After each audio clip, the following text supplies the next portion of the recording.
how, because I know you didn't study composing or anything like that, but you still are very, very good at it. Not like I don't say you have to study to be good, but how was your transition into becoming a composer? Because didn't you work in studios a bit too in the early days? Yeah, yeah, I did. I was a recording engineer for about 8 years before I started composing.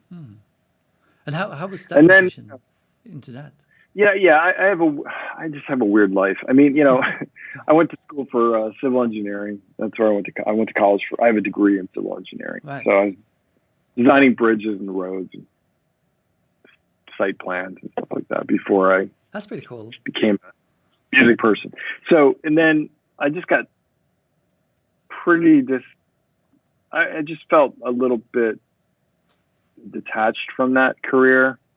Like, I enjoyed going to school for it, and then when I got into the real world and started doing it, it sort of felt like it was less interesting to me. That sometimes can happen, I suppose if I was designing like Disney Hall in Hollywood or some amazing buildings, and working with architects and stuff, that would be one thing. But it just wasn't that. It didn't feel creative enough, in the real world. So whereas I love math, I love science, I enjoyed going to school for it and learning all that stuff. So like a year after I was graduated and working in civil engineering, I just decided, I know I went to school for this, but I think I'm done, and that was a weird choice to make. Like, even my boss at the time, like, I was working for a company that was a civil engineering company. He was like, "You're leaving?" I was like, "Yeah, I'm going to try something else." And he's like, "Wow, okay, well, you're always welcome to come back. I think you will, because you went to school for it."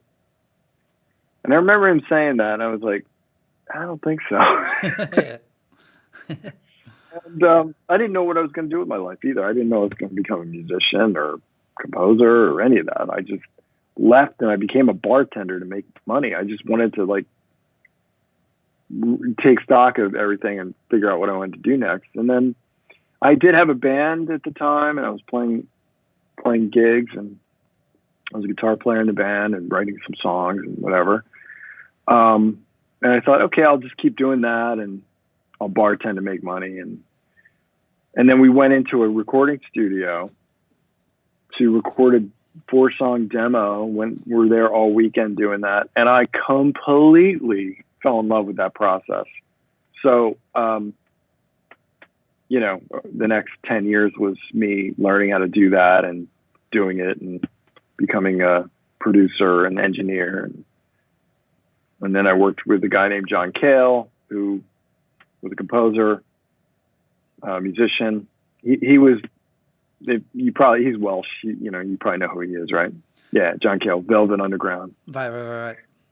John was a complete maniac in the studio. He worked at like lightning speed, and to the point where it's like, you do this, I'll do this, blah blah blah, and like in 10 minutes later you have a record. It was like, it was unbelievable. Like, I could tell you stories about him, but he taught me that I could, if I just put my mind to it, I could be a composer. Because I'm watching him compose for 4 years or whatever I worked with him. And his composing process was so like right side of the brain, kind of like, I'm just going to sit down at the piano and play something, and that's going to be good enough. Okay, that's cool. Like, it's sort of like, fuck everyone else.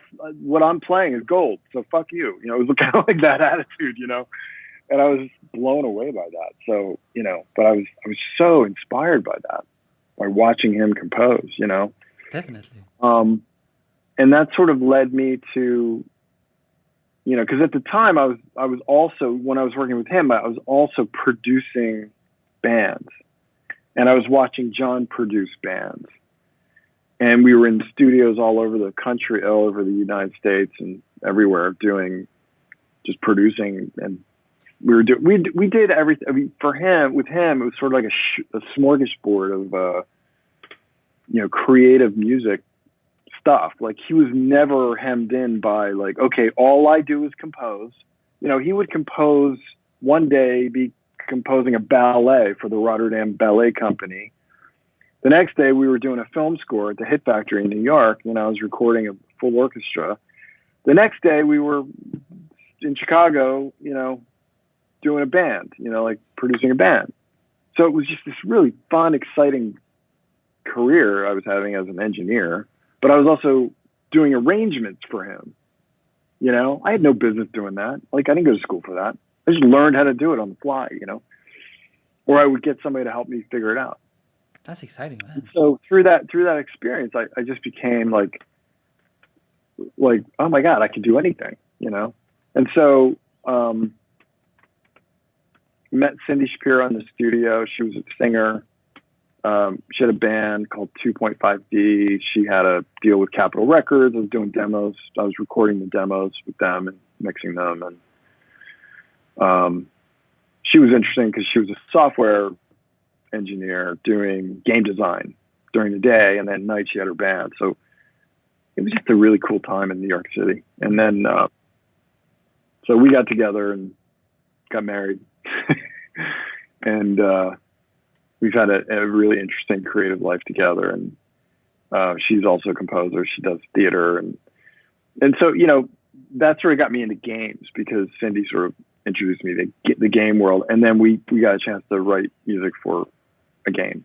And then the rest is history. I started doing a bunch of games. And then I got into TV and film and stuff like that too. But yeah, so, I just sort of taught myself, or more accurately, what I did was I found people who could teach me how to do certain things like orchestration and harmony and counterpoint. And I would study with them. Right. There's all kinds of ways to learn how to do stuff, right? Yeah. You don't have to do it like everyone else does it. And I just sort of followed the path that made most sense to me.